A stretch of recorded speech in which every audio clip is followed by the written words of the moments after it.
Welcome back to Bigfoot's Wilderness. Let's do a little deep dive into one of the strangest and most historic Bigfoot encounters that's ever been documented. In my opinion, few people across the U.S. would know the name Fred Beck unless, of course, you've heard of the Ape Canyon incident. I mean, again, it's not like it's Albert Ostman, which is legendary. But if you say Ape Canyon, people know. A news clipping from the time called the creatures mountain devils. Others called it the wild men of Spirit Lake. Some 40 years after that historic encounter, Beck wrote a book detailing out the encounter and a theory that these creatures may not be of this world. Beck's quote seems to sum up nicely those who've made claims and opinions about the creature known as Bigfoot, which has, his quote goes, "Truth is often stranger than fiction, but the strangeness comes from the clouds surrounding our minds, not from the mystery itself." I have to say I agree that even in the world we live in, Bigfoot continues to be a hard pill to swallow. In 1924, Fred Beck and 4 other miners were working a gold claim, the Vanderwhite. It was 2 miles east of Mt.St.Helens near a deep canyon that's now named Ape Canyon, which was so named after the account of the incident that reached the newspapers. Hank, a great hunter and good woodsman, was always a little apprehensive after seeing the tracks. The tracks were large, and we knew that no known animal could have made them. The largest measured 19 inches long. It was in the middle of July, and we had received a good assay of our claim, and everyone was excited. I remember I had a tooth that was aching, and I suggested to Hank that he should take me to town to go see a dentist. But he was so enthused in the prospects of the gold mine, he barely took time to answer me. He replied that God or the devil could not get him away from there. We had all come up in his Ford, and I had no way to get to town unless he took me. So when we went back to our cabin on the north side of the canyon, I had a nagging toothache and little appetite for our evening meal of beans and hotcakes. Hank, though apprehensive, was still determined. We had been hearing noises in the evening for about a week. We heard a shrill, peculiar whistling each evening. We would hear it coming from one ridge, and then hear an answering whistling from another ridge. We also heard a sound which I could best describe as a booming, thumping sound, just like something was hitting itself on its chest. Hank asked me to accompany him to the spring about 100 yards from our cabin to get some water, and suggested we take our rifles to be on the safe side. We walked to the spring, and then Hank yelled and raised his rifle, and at that instant I saw it. It was a hairy creature, and he was about 100 yards away on the other side of a little canyon, standing by a pine tree. It dodged behind the tree and poked its head out from the other side of the tree, and at the same time Hank shot. I could see the bark fly out from the tree and from each of his 3 shots. Someone may say that that was quite a distance to see the bark fly, but I saw it. The creature I judged to have been about 7 feet tall, with blackish-brown hair. It disappeared from our view for a short time, but then we saw it, running fast and upright, about 200 yards down the little canyon. I shot 3 times before it disappeared from view. We took the water back to the cabin and explained the affair to the rest of the party, and we all agreed, including Hank, to go home the next morning, as it would be dark before we could get to the car. We agreed it would be unsound to be caught by darkness on the way out. Nightfall found us in our pine lodge cabin. We had built the cabin ourselves and made it very sturdy. It stood for years afterwards and was visited by many sightseers until a few years ago, when it was burned to the ground. The circumstances of the fire I do not recall. In the cabin, we had a long bunk bed in which it could sleep 2, feet to feet. The rest of us sleeping on pine boughs on the floor. At one end of the cabin, we had a fireplace fashioned out of rocks. There were no windows in the cabin. So darkness found all of us in the cabin, more calm now, and my tooth was better. Somehow the excitement seemed to work a temporary cure on it. We were sitting around, puffing on pipes and talking about the trip home the next day. Each of us settled down in his crude but welcomed bed and soon fell asleep. About midnight, we were all awakened. Hank, who was sleeping on the floor, was yelling and kicking, but the noise that had awakened us was a tremendous thud against the cabin wall. Some of the chinking had been knocked loose from between the logs and had fell across Hank's chest. He had his rifle in his hand and was waving it back and forth as he kicked and yelled. Hank always slept with his gun nearby. It was a Remington automatic, my gun being a .30-30 Winchester, which I still have. I helped to get the chinking off him, and he jumped to his feet. Then we heard a great commotion outside. It sounded like a great number of feet trampling and rattling over a pile of unused shakes. We grabbed our guns. Hank squinted through the space left by the chinking. By actual count, we saw only 3 of the creatures together at one time, but it sounded like there were many, many more. This was the start of the famous attack, of which so much has been written in Washington and Oregon papers throughout the years. Most accounts tell of giant boulders being hurled against the cabin, and say some even fell through the roof, but this was not quite the case. There were very large rocks around in that area. It is true that many smaller ones were hurled at the cabin, but they did not break through the roof, but hit with a bang and rolled off. Some did fall through the chimney of the fireplace. Some accounts state I was hit in the head by a rock and knocked unconscious. This is not true. The only time we shot our guns that night was when the creatures were attacking our cabin. When they would quiet down for a few minutes, we would quit shooting. I told the rest of the party that maybe if they saw we were only shooting when they attacked, they might realize we were only defending ourselves. We could have had clear shots at them through the openings left by the chinking had we chosen to shoot. We did shoot, however, when they climbed up on our roof. We shot round after round through the roof. We had to brace the hewed log door with a long pole taken from the bunk bed. The creatures were pushing against it, and the whole door vibrated from the impact. We responded by firing many more rounds through the door. They pushed against the walls of the cabin as if trying to push the cabin over, but this was pretty much an impossibility. As previously stated, the cabin was a sturdy-made building. Hank and I did most of the shooting. The rest of the party crowded to the far end of the cabin, guns in their hands. One had a pistol, which still is in my family's possession. The others clutched their rifles. They seemed stunned and incredulous. The attack continued the remainder of the night with only short intervals between. A most profound and frightening experience occurred when one of the creatures being close to the cabin reached an arm through the chinking space and seized one of our axes by the handle. Before the thing could pull the axe out, I swiftly turned the head of the axe upright so that it caught on the logs, and at the same time Hank shot, barely missing my hand. The creature let go, and I pulled the handle back in and put the axe in a safe place. A humorous thing I well remember was Hank singing, "If you leave us alone, we'll leave you alone, and we'll all go home in the morning." He didn't mean it to be humorous, for Hank was dead serious, and sang under the impression that the mountain devils, as he called them, might understand and go away. The attack ended just before daylight. Just as soon as we were sure it was light enough to see, we came cautiously out of the cabin. It was not long before I saw one of the ape-like creatures standing about 80 yards away near the edge of Ape Canyon.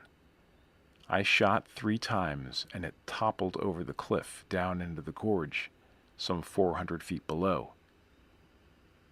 Then Hank said that we should get out of there as soon as possible and not bother to pack up our supplies or equipment out. After all, he said, it's better to lose them than our lives. We were all only too glad to agree. We brought out only that which we could get in our pack sacks. We left about $200 in supplies, powder, and drilling equipment behind. I tried to persuade everyone not to relate the happenings to anyone, and they agreed. But Hank soon let the cat out of the bag. We made our way to Spirit Lake, and Hank went into the ranger station.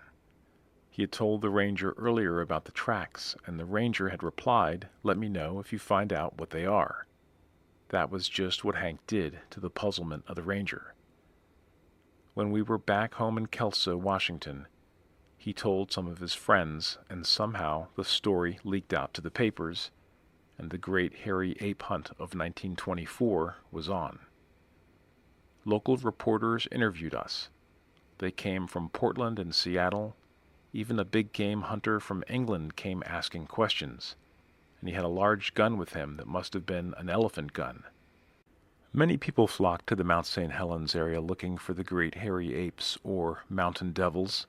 I, myself, went back with 2 reporters and a detective from Portland, Oregon. We found large tracks, and they photographed them. We did not see any of the ape men then, nor could we find the ones we had shot. As was mentioned, the great ape hunt of 1924, law enforcement officers and a flock of newspapermen made up a posse that went into the area. The armed searchers fired at anything that moved, so the report went. They returned to tell of finding huge footprints, but no apes. The legend grew from that point for several years, then subsided with only sporadic reports of traces of the apes. Responsible persons, experienced mountaineers, and skiers have given credence to the story. Bob Lee of Portland, a leader of the 1961 Himalayan expedition and advisor to last year's Himalayan expedition, said last year he had a strange experience. Lee has never claimed to have seen the apes, but said there was something strange on the high slopes of the mountain. He was a member of a party that searched for Jim Carter, an experienced skier and mountaineer, who vanished on the mountain in 1950. His disappearance remains a mystery. At the time, Lee was a member of the Seattle Mountain Search and Rescue Unit.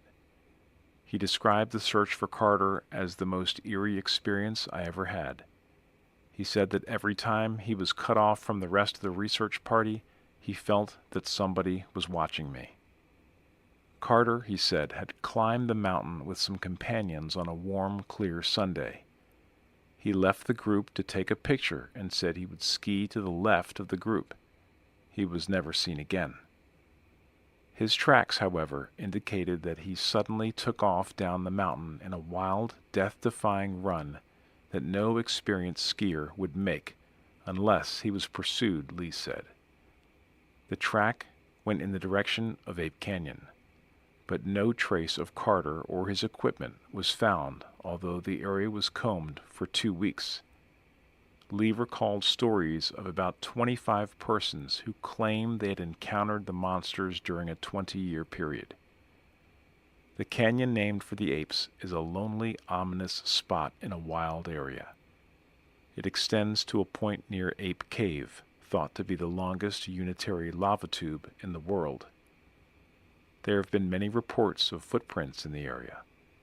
Some are described as being about 18 inches long and seemingly human. And forestry employees have investigated many reports of the strange creatures. According to Indian legend, the apes were the ferocious Silatic Indians, a band of renegades much like giant apes in appearance, who lived like wild animals in the secluded caves of the Cascades. And who might be that first recorded encounter with the apes? Well, it was with those white men in 1924, that group of 5 prospectors, who'd rushed into Kelso to report that a group of great ape-like creatures had attacked them in the middle of the night. But in Fred Beck's book, What do you make of this? I think he's on point, because I think this mystery will linger for so much longer. First of all, I hope this book does not discourage too much those interested souls who are looking and trying to solve the mystery of the abominable snowman. If someone captured one, I would have to swallow most of the content of this book, for I am about to make a bold statement. No one will ever capture one, and no one will ever kill one. In other words, present to the world a living one in a cage, or find a dead body of one to be examined by science. I know there are stories that some have been captured but got away. So will they always get away. I say this confident by the evidence of my experiences, things that I have not before revealed to the public, and I also say it from the knowledge gained on the subject later. In this book, I will reveal thoroughly what I know them to be. First of all, I will say that they are not entirely of this world. I know the reaction we experienced as these beings attacked our cabin and impressed many with the concept of great ape-like men dwelling in the mountains. And I can say that we genuinely fought and were quite fearful, and we were glad to get out of the mountains. But I was, for one, always conscious that we were dealing with supernatural beings, and I know the other members of the party felt the same. The events leading up to the ape episode were filled with the psychic element. Since a young man, I had always been clairvoyant. When just a boy, I was in the pasture playing with my bean shooter. I had bought it with some long-earned coins. It had a twisted wire handle. I lost it, and as I was crying, a kindly woman came up to me and put her arms around me. I felt warm all over. "Little boy," she said, "don't cry. Go home. You will find your bean shooter there." I went home and found it, and as far as I knew, then it was the same one. But years later, I found the one I lost. It was weather-beaten, and the rubber was rotten. I would be sleeping on the hard benches of the Adventist church my folks used to attend, and I would have my head in a lady's lap. Only when I mentioned it to my folks, they said there was no one else there, and took it to be a boy's musings. As I grew older, I saw visions, and eventually I was holding spiritual meetings. After 1924, I spent many years in healing work. Our time spent in Mt.St.Helens was a series of psychic experiences. The method we found our mine was psychic. I am mentioning these facts to help build a background of understanding in a case which has been wholly explained in a material sense. As I will explain the mysterious realities of the abominable snowman, so must I show some of my inner experiences. For in my mind, the two have always been closely connected together, and as I will show, these beings bear a direct association with the psychic realm. In 1922, we found the location of our mine. A spiritual being, a large Indian dressed in buckskin, appeared to us and talked to us. He was the picture of stateliness itself. He never told us his name, but we always called him the Great Spirit. He replied once, "The Great Spirit is above me. We are all of the Great Spirit, if we listen when the Great Spirit talks." There was another spiritual being which appeared to us, more in the role of a comforting friend, and we learned her name. One of our parties suggested later that we name our mine after her, and so the mining claim we later filed bore her last name. The big Indian told us there would be a white arrow go before us. Another man, who was not present during the attack in 1924, could see the arrow easily and clearly at all times, and I could see it nearly as well. So we started by the Lewis River south of Mount St. Helens and went up the Muddy River, and in all we followed the white arrow 4 days. The going was slow, for in those days it was very rugged territory. Hank's temper was growing short as he climbed the hills. He had always been a believer of spiritual things, and afterwards he was a believer. But he lost his temper and cussed. He swore at the spirit leading us. His face was red, and we could not stop him. "Just a wild goose chase," he exclaimed. "They lied to us and got us running all over the hills, and I want nothing more to do with them," he went on and on. Then, just when he started to calm down, we all saw the arrow soar up high, change direction, and swoop down. We had to follow in the general direction before we could find it again. It hovered near the top of the north cliff of Ape Canyon. That was the site where we would later blast out our shaft. We got a little closer, and we all saw the image of a large door open, and the big Indian appeared in front of it. He spoke. "Because you have cursed the spirit leading you, you will be shown where there is gold, but it is not given to you." With those words, he disappeared. Then we saw the door slowly close. There was a huge lock and latch, but as the door shut, the lock did not latch. A closed door, but it was not locked. "We'd just as well pack up and go home," one of the party said. And that is just the way our gold mine turned out. Closed, but not locked.